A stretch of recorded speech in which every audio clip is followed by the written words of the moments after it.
Et bonjour, nous revoilà donc pour une vidéo sur la domotique avec le Raspberry Pi. Donc dans la dernière vidéo, nous avons vu comment installer le CM15 Pro de Marmitech sur le Raspberry avec le logiciel Moshad. Donc dans cette vidéo, nous allons voir comment envoyer les commandes sur les récepteurs X10. Donc là, pour cette vidéo, j'ai préparé deux appareils. Donc c'est ce qu'on voit là derrière moi. Un ventilateur et une lampe. Alors, je vais vous montrer les récepteurs. Donc là, on a le récepteur pour la lampe. Donc, on voit qu'il est sur l'adresse A1. Et là, on a le récepteur pour l'appareil. Donc, c'est le ventilateur qui est sur l'adresse A2. Ok. Donc là, je vais laisser la caméra ici pour qu'on puisse bien voir ce qui se passe. Et on va aller se connecter sur le Raspberry en connexion distante, donc en utilisant petit, voilà, qu'on a déjà vu donc la dernière fois dans la dernière vidéo. Et on y va, on va se connecter.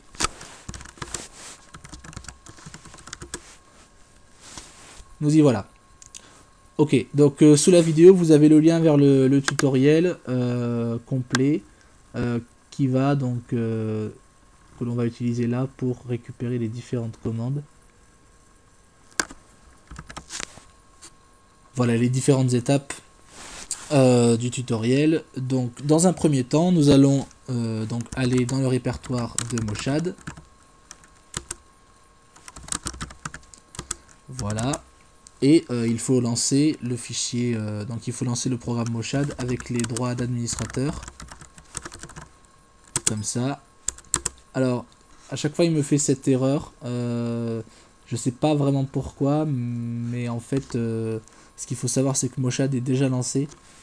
Parce qu'il y a un trigger en fait qui est créé lorsque vous installez Moshad, qui est que lorsque vous branchez le Raspberry Pi, le CM15 Pro sur le Raspberry Pi, Moshad est lancé. Donc là en fait il est déjà lancé. Si je vérifie avec la commande psaux-moshad, voilà, je vois qu'il est déjà en cours d'exécution. Donc on y va. Alors ce qu'on va faire, c'est qu'en fait Moshad il crée, lorsqu'il est exécuté, il crée un port sur lequel il faut se connecter pour envoyer les commandes.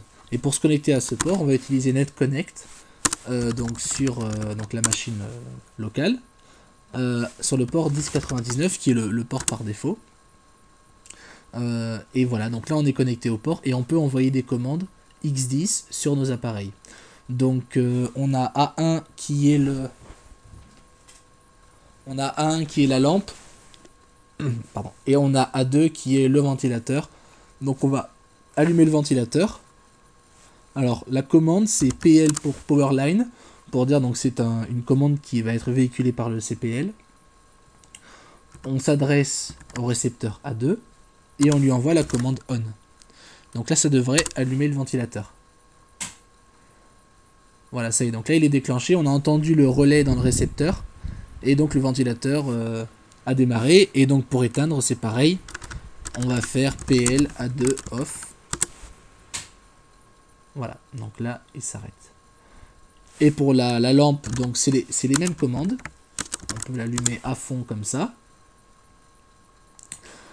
Voilà, à la différence que les récepteurs lampes supportent aussi les commandes de type pour diminuer, on va dire pour faire varier l'intensité de la lumière. Donc on peut la diminuer ainsi. On va faire PLA1 dim. Et on indique un chiffre de 0 à 31 pour dire de combien on veut diminuer l'intensité. Donc là on va mettre 20, ça devrait pas mal diminuer, voilà. Et donc voilà, s'éteint pas, il reste un tout petit peu. Et on peut l'éteindre complètement, hein. Comme ça. Voilà. Et on devrait pouvoir la rallumer.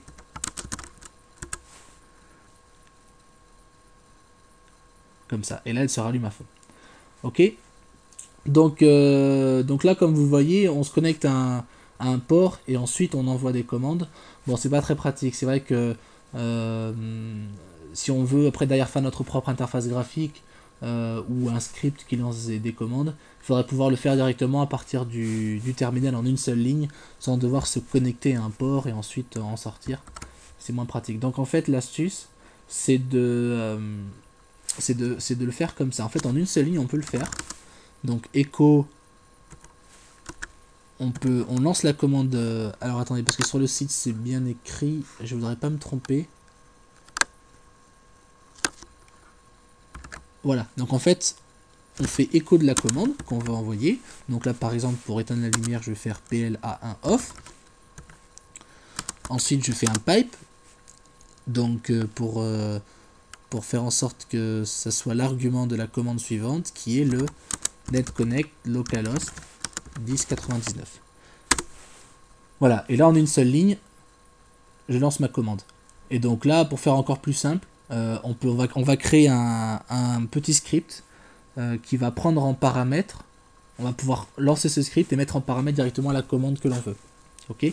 Donc on va copier la ligne du script depuis le site. Voilà. Et on va créer. Donc on va se mettre dans le répertoire utilisateur. Voilà. Et on va créer ici avec Nano ce fichier que l'on sauvegarde. Oui, j'aimerais sauvegarder avec le nom x10. On va lui mettre les droits d'exécution avec chmod pour pouvoir l'exécuter comme un programme. Et là, on devrait avoir donc, un programme prêt à être exécuté et je peux l'exécuter ainsi x10 pl a1 on. Et voilà, la lumière s'allume et je peux l'éteindre comme ça.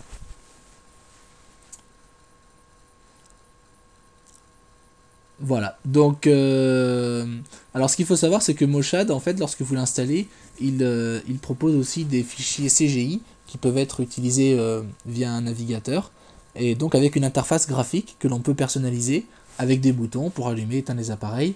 Donc on va voir ça donc, dans la vidéo juste après, voir effectivement que c'est plus sympa à utiliser, et surtout qu'une page web, comme ça on peut y accéder donc, de l'intérieur mais aussi de l'extérieur, parce que vous n'êtes pas chez vous. Si vous configurez bien votre routeur, vous pourrez utiliser cette interface graphique pour commander vos appareils et aussi en voir le statut. Alors d'ailleurs à propos du statut, j'en ai pas parlé là, mais rapidement, si vous vous connectez donc au port 1099 et que vous faites ST va vous donner donc le statut des appareils.